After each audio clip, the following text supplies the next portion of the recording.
So మరి అన్నదమ్ముల మధ్యలో చీలికలు వస్తాయా లేకపోతే ఇద్దరు పంపిస్తారా? తప్పకుండా రాజగోపాల్ రెడ్డి ద్రోహం చేసిన విషయం ఆయన కూడా తెలుసు.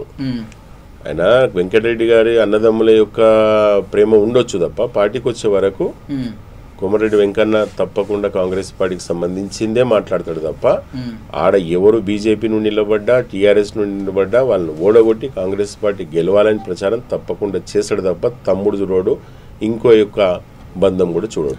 మునుగోడు ఎన్నిక వచ్చిందో రాలేదో ఒక పక్క మర్రి శశిధర్ రెడ్డి చూసుకుంటే ఇవన్నీ పార్టీలో ఒక లుకలుకలు అన్నీ కూడా అంటే మునుగోడును వదిలిపెట్టి పార్టీలోనే ఇట్లా జరుగుతుంది. వారు ఒక మాట మాట్లాడండి. సునీల్ అనేటువంటి కాంగ్రెస్ పార్టీకి సంబంధించినటువంటి వ్యక్తి ఎంక్వైరీ చేసుకొని సర్వే చేస్తున్నాడు, మన పేరు పెట్టలేదు అని ఒక మాట మాట్లాడాడు. ఒక విషయం సార్ ఏంటంటే సునీల్ అనేటువంటి పర్సన్ని ఎవరైతే వచ్చిండ్రో ఏఐసీ వాళ్ళు వారు ఎక్కడైతే ఎలక్షన్స్ సంబంధించినటువంటి సర్వేకి వచ్చిండో ఆయన రేవంత్ రెడ్డి గారు పెట్టింది కాదు. పిసిసి అధ్యక్షుడు రేవంత్ రెడ్డి గారు అయితే పెట్టలే కదా ఆయన పెట్టింది ఎవరు? ఏఐసీకి సంబంధించినటువంటి సాక్షాత్ రాహుల్ గాంధీ గారు పెట్టారు.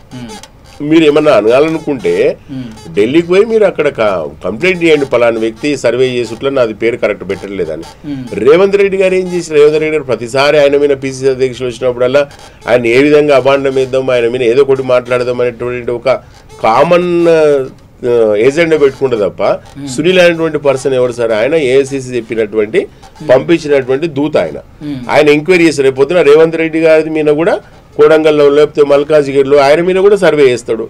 ఆయన ఒక్కరి మీద సర్వే కాదు, శశిరెడ్డి గారి మీద సర్వే కాదు, ఇంకెవరు వాళ్ళందరూ సీనియర్ మోస్ట్. వాళ్ళు అర్థం చేసుకోవాలి. ఇప్పుడు ఏఐసిసి ఒక లైన్ ఉంది, ఆ లైన్ మీదే పోతుంది తప్ప ప్రతిసారి రేవంత్ రెడ్డి గారే మాట్లాడారు, రేవంత్ రెడ్డి గారే చేపిస్తున్నారు, రేవంత్ రెడ్డి గారే మాట్లాడిస్తున్నారు అనేది అది తప్పు. ఎందుకంటే నేనున్నా నిక్కచ్చి కార్యకర్తగా 20 సంవత్సరాల నుండి కాంగ్రెస్ పార్టీలో ఉన్నా, 21 సంవత్సరం నుండి. విషయం ఏంటంటే కాంగ్రెస్ పార్టీ తప్పకుండా ఒక లైన్ తీసుకుంటే ఆ లైన్ ఎట్టి పరిస్థితుల్లో చేంజ్ ఉండదు.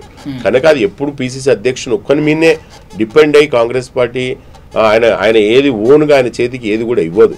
తప్పకుండా అందరి అభిప్రాయం తీసుకునేటువంటి తత్వం కాంగ్రెస్ పార్టీకి ఉంది. అది అందరూ కూడా ప్రజలు గుర్తించుకోవాలి. వీళ్ళందరూ మాట్లాడినటువంటి విషయాలు వీళ్ళందరూ కూడా ఇప్పుడు శశిరెడ్డి గారు, గవర్నర్లో శశిరెడ్డి గారు వారి యొక్క తండ్రి గారు సాక్షాత్ ముఖ్యమంత్రి ఇక్కడ. వారు అటువంటి పొజిషన్ ఉన్న వాళ్ళు ఒక పర్సన్ వచ్చినప్పుడు వారికి బ్లెస్సింగ్స్ ఇచ్చి ముందుకు నడపాలి తప్ప నాకు సునీల్ అనే వ్యక్తి నా మీద బ్యాడ్ రిపోర్ట్ ఇచ్చింది అనేది అది మీకు తెలుసు ఆ సిస్టమ్. ఆయనని సునీల్ని తీసుకొచ్చి ఆయన ఇంట్లోకి తీసుకొచ్చి అయితే రేవంత్ రెడ్డి గారు అయితే పెట్టలే కదా, ఏసీకి సంబంధించినటువంటి రాహుల్ గాంధీ గారు పంపించారు.